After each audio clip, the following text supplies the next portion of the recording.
Hello বন্ধুরা, চন্দ্র and মৌয়ের নতুন ভিডিওতে তোমাদের সবাইকে স্বাগত। তোমরা সবাই কেমন আছো?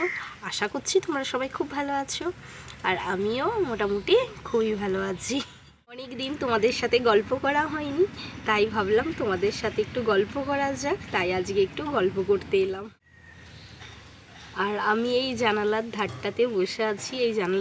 এই জানালার ধারটাতে বসতে আমার যে কি ভালো লাগে কি বলবো, কারণ এখানটা বসে বসে এই দিকটা পুরোটা দেখতে পাওয়া যায়। সামনেই পুকুর আছে, পুকুর পাড়টাতে দেখতে ভালো লাগে। আর পুকুরের পরই ওই সাইডে আমাদের রাস্তা, মেন রাস্তা, ওই কারণে এই জায়গাটাতে বসে থাকি। আর এতক্ষণ বসে বসে আমি এখানে কি করছিলাম বলো তো? এই দেখো, দেখতে পাচ্ছ, এটা হচ্ছে গল্পের বই, ব্যোমকেশ সমগ্র চন্দ্র দিয়ে গেছে। আমি গল্পের বই পড়তে ভীষণভাবে পছন্দ করি, ভীষণ ভালোবাসি গল্পের বই পড়তে, তাই ও আমাকে গল্পের বইটা দিয়ে গেছে পড়ার জন্য। গল্পের বইটাই পড়ছিলাম। এখন আমি পড়ছি দুর্গ রহস্য। আর আমি ভীষণভাবে ডিটেকটিভ বই পড়তে পছন্দ করি, তাই ও আমাকে এই ডিটেকটিভ বইটাই দিয়ে গেছে পড়ার জন্য। আর আমি পড়ার আগে কী করি জানো তো? ওই সানডে সাসপেন্স হয় না, সানডে সাসপেন্সে আমি ওই একটু শুনে নিই, তারপর এবার বইটা পড়ছি। আমার বেশ ভালো লাগে এরকম করতে। আর দেখো, আমি পুরো ঘেমে গেছি। তোমাদের সাথে কথা বলতে বলতে আমি পাখাটা বন্ধ করে রেখেছি, নাহলে এত আওয়াজ হচ্ছিল আমি তোমাদের সাথে কথাই বলতে পারছিলাম না, তাই পাখাটাকে এখন বন্ধ করে রেখেছি। আচ্ছা, তোমাদের কার কার আমার মতো ডিটেকটিভ বই পড়তে ভালো লাগে আমাকে কমেন্ট করে জানিও।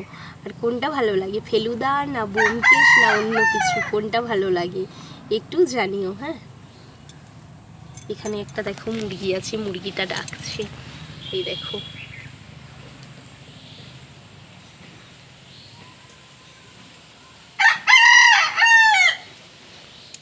আর এখন এইবার আমি ভুট্টা সিদ্ধ খাবো। ভুট্টা সিদ্ধ করা হয়েছে, ভাই বলছিল খিদে পাচ্ছে, তাই ভাইয়ের আর আমার জন্য একটু ভুট্টা সিদ্ধ করেছি। ভুট্টা সিদ্ধ খাবো, ওর খাওয়া হয়ে গেছে। আমি ওষুধ খেয়েছি বলে, মানে আয়রন ওষুধটা খেয়েছিলাম বলে। আর দেখো আমার মুখে না কালো কালো কী সব দেখো বেরিয়েছে। এইগুলো কিন্তু আগে ছিল না, এই প্রেগনেন্সির পর থেকে এইগুলো র্যাশ বেরোচ্ছে। আমি জানি না এগুলো প্রেগনেন্সির জন্য বেরোচ্ছে কি না। এইটা আমি বলেছি ডাক্তারকে একবার বলবো, আমার বলা হয়নি, এবারেই গিয়েছিলাম বলবো বলে, আর ভুলে গেছি, মনে ছিল না। এর পরের বারে যখন চেক আপ করতে যাব তখন বলবো আমি। আর সকাল থেকে বাপি আজকে বাড়িতেই ছিল। আমার খুব ডিম টোস্ট খেতে ইচ্ছা করছিল, বাপির ডিম টোস্ট বানিয়ে দিয়েছিল, ডিম টোস্ট খেয়েছি। আর খেয়ে স্নান টান করে আর এই বসে গল্পের বই পড়ছিলাম। তারপরে আয়রন বড়িটা খেলাম, লেবু খেলাম। তারপর মায়েরা একটু বাইরে গেছে, তাই ভাই বলল খিদে পাচ্ছে, তাই আমি আর ভাই এই ভুট্টা সিদ্ধ করে দুজন মিলে খাচ্ছি।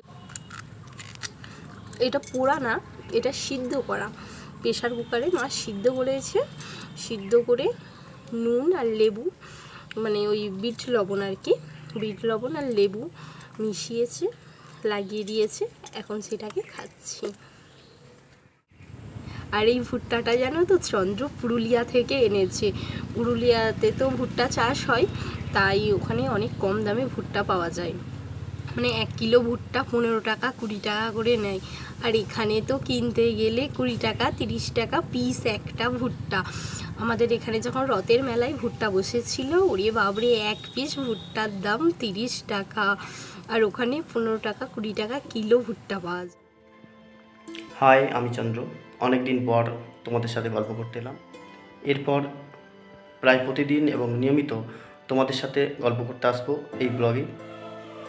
আজ সারাদিন প্রচুর পরিশ্রম হয়েছে। এখন প্রায় 5:30 বাজে। একটু ঘুগনি মুড়ি খেলাম, খেয়ে মৌয়ের সাথে ফোনে একটু গল্প করে নিলাম।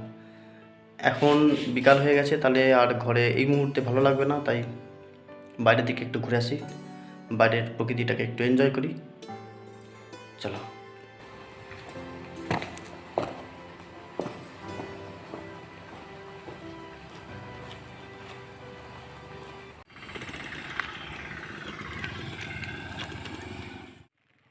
রাস্তার এই দিকে একটি পাহাড় আছে, এই ছোট পাহাড়টির নাম চারিডুংরি, এবং তার সামনে আছে একটি তিতির নামে একটা রেস্টুরেন্ট।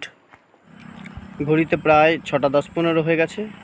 আমি রাস্তায় হাঁটবো বলে বেরোলাম, বাইরে বেরিয়ে দেখি বৃষ্টি পড়ছে, আকাশ মেঘলা আছে। কিছুক্ষণ আগে বেশ বৃষ্টি হয়েছে, চারিদিকে একটু ভিজে ভিজে লাগছে। এই রাস্তায় যানবাহনের পরিমাণ এত বেশি যে রাস্তা দাঁড়িয়ে আর কথা বলা যায় না, এবং শব্দও শুনতে পাওয়া যাচ্ছে না, অনবরত গাড়ি যাচ্ছে আর আসছে। তাই রাস্তার সাইডে চলে এলাম।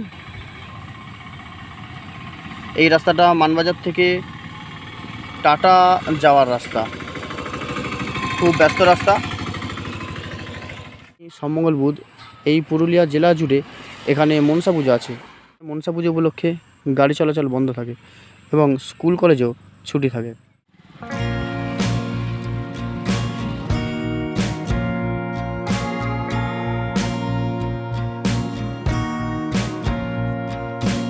আমি এখন একটু হাঁটতে বেরিয়েছি রাস্তা দিয়ে। এই সামনের রাস্তাটা চলে যাচ্ছে মানবাজারের দিকে, যদিও এই রাস্তাটা খুবই ব্যস্ত। দেখতে পাচ্ছ গাড়ি আসছে তো আসছেই, কথা বললে হয়তো স্পষ্ট কিছু কিছু শুনতে পাচ্ছ তোমরা, আর কিছু কিছু হয়তো শুনতে পাচ্ছ না। সন্ধ্যা হয়ে গেল দেখতে দেখতে, প্রায় অন্ধকার, আর আমি ছাতা হাতে একটু একটু করে এগিয়ে চলেছি। এই রাস্তাটা চলে গেছে সোজা টাটা। সন্ধ্যা হয়ে গেল, তাই প্রকৃতিকে তোমাদের ঠিকভাবে দেখাতে পারলাম না, তবু ওই সন্ধ্যার সময়ও এই প্রকৃতি কত সুন্দর তা তোমরা নিজের চোখে দেখতে পাচ্ছ। বৃষ্টি পড়ে রাস্তাটা কত চকচক করছে।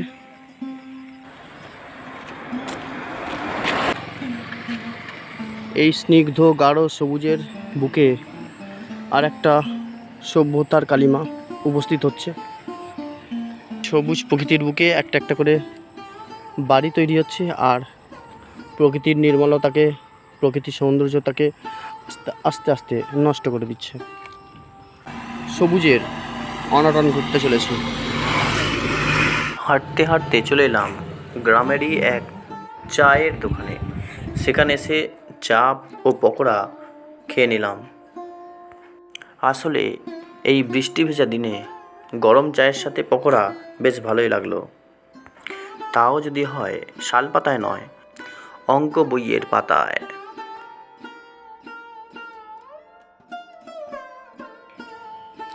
হেঁটে আস্তে আস্তে অনেকটা দেরি হয়ে গেল, বাইরেটা প্রায় অন্ধকার হয়ে গেছে। ছাতাটা দেখছো ভিজে, বুঝতেই পারছো বৃষ্টি হয়েছে। বৃষ্টি খুব জোরে হয়নি, রিমঝিম করে হচ্ছিল।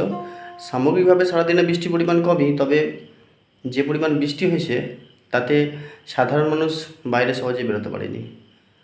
তো ছাতা নিয়েই ঘুরে চলে এলাম, আর প্রচণ্ড গরম হচ্ছে এখন, বুঝতে পারছো আমার মুখে কত ঘাম। চলো একটু ফ্রেশ হয়ে নিই।